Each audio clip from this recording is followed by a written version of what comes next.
Start. हमारा ब्रह्मांड कैसे और कब बना, इस रहस्य की गुत्थी आज भी अनसुलझी ही है। आजकल वैज्ञानिकों के बीच ब्रह्मांड में व्याप्त ऐसी अदृश्य ऊर्जा, डार्क एनर्जी और अदृश्य पदार्थ, डार्क मैटर पर बहस चल रही है। हालांकि अदृश्य ऊर्जा की परिकल्पना अल्बर्ट आइंस्टीन ने बहुत पहले ही कर ली थी। उनके सिद्धांतों में डार्क एनर्जी की भी जगह थी। हालांकि वे खुद इसके बारे में सशंकित थे। उन्होंने इसे अपनी एक भूल भी माना था। दरअसल डार्क एनर्जी ऐसी अनजानी ऊर्जा को माना गया है कि जिसकी वजह से ब्रह्मांड तेजी से फैल रहा है और आकाशीय पिंड एक दूसरे से दूर जा रहे हैं। वैज्ञानिक मानते थे कि हमारे ब्रह्मांड का 70% हिस्सा इसी ऊर्जा से बना है। हालांकि यह ऊर्जा क्या है किसी को नहीं पता। कई वैज्ञानिक हजारों लाखों प्रकाश वर्ष दूर की आकाश गंगाओं का अध्ययन करके इस अनजानी ऊर्जा और इसके गुणों को जांचने की कोशिश कर रहे हैं। जो तथ्य और आंकड़े मिले हैं, उनसे साबित होता है कि जिसे आइंस्टीन भूल मानते थे, वह भी उनकी प्रतिभा का एक कमाल था जो आज सच साबित हो रहा है। पैरा। दरअसल अभी तक खगोलविद और भौतिक विज्ञानी डार्क मैटर की व्याख्या नहीं कर सके हैं।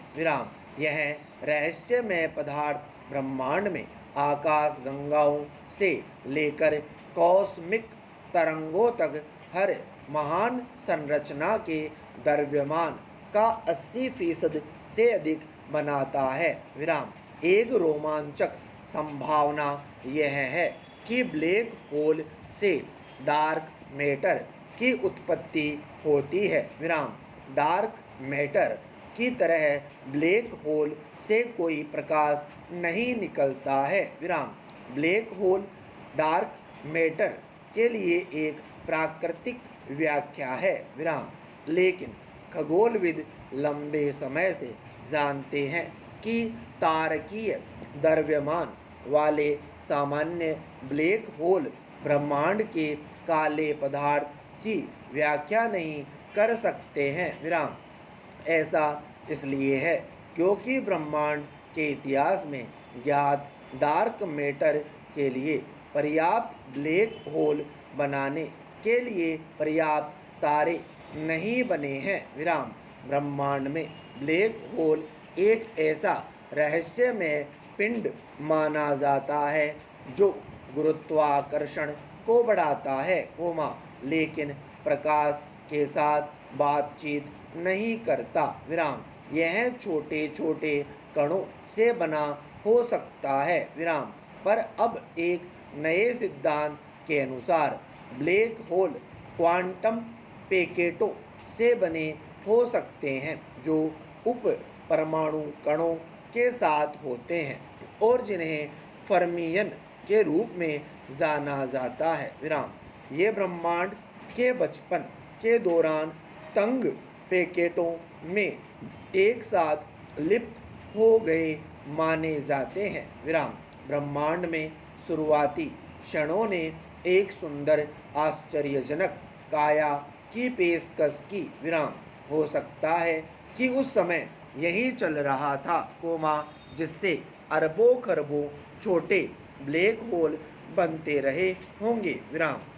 ये ब्लैक होल आज तक बने रह सकते हैं और संभवतः डार्क मैटर की पहेली को सुलझा सकते हैं। पैरा।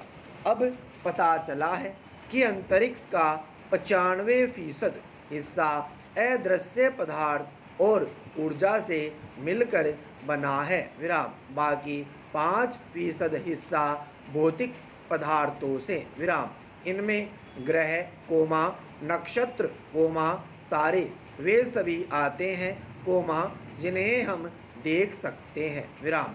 वैज्ञानिकों का मत है कि यह अदृश्य पदार्थ और ऊर्जा ही वह कड़ी है कोमा जिसने इस पूरे ब्रह्मांड को एक सिलसिलेवार ढंग से बांध रखा है विराम। डार्क मैटर ऐसे पदार्थों से मिलकर बने हैं जो प्रकाश को सोख कोमा छोड़ और परावर्तित नहीं करते विराम। इस कारण अब तक के साधनों के बल पर इसे देख पाना संभव नहीं है विराम। वैज्ञानिक परिकल्पना कहती है कि यह अदृश्य पदार्थ और ऊर्जा ही इस ब्रह्मांड का आधार है विराम।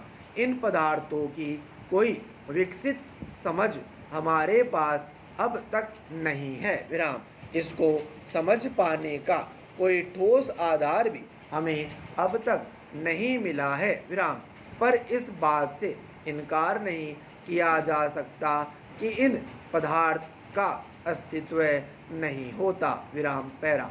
अब तक के शोधों से यह पता चला है कि गुरुत्वीय बंधन ऊर्जा के साथ ब्रह्मांड में ग्रहों कोमा तारों और आकाशगंगा का अंतर जोड़ स्थापित नहीं हो सकता था विराम।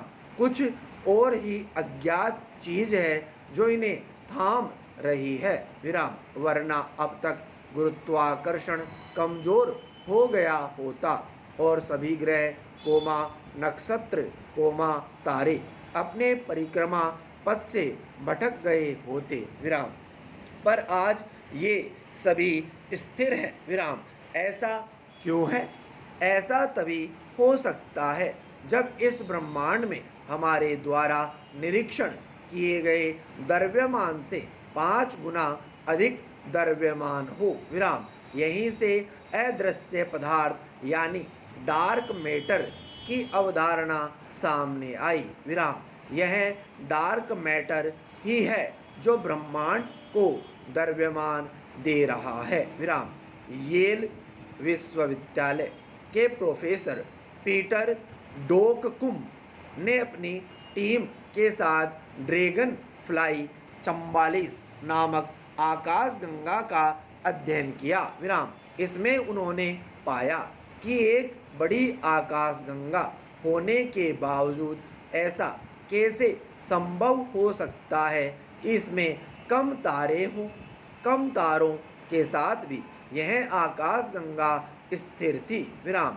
ये काफ़ी चौंकाने वाला विषय था कोमा, क्योंकि तारे कम होंगे तो आकाशगंगा के भीतर गुरुत्वाकर्षण का प्रभाव कम होगा विराम।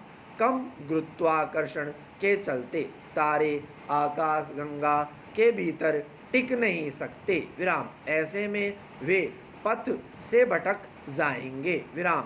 डोककुम और उनकी टीम ने यह अनुमान लगाया हो न हो कोमा, पर कुछ ऐसा ज़रूर है जो इस आकाशगंगा को स्थिर रख रहा है विराम। उनके प्रयोगों की जांच के जो नतीजे सामने आए कोमा, वे चौंकाने वाले थे विराम। इस आकाशगंगा का लगभग 0.01% भाग ही सामान्य पदार्थों से मिलकर बना था कोमा। बाकी 99.99 भाग डार्क मैटर ने घेर रखा था पैरा।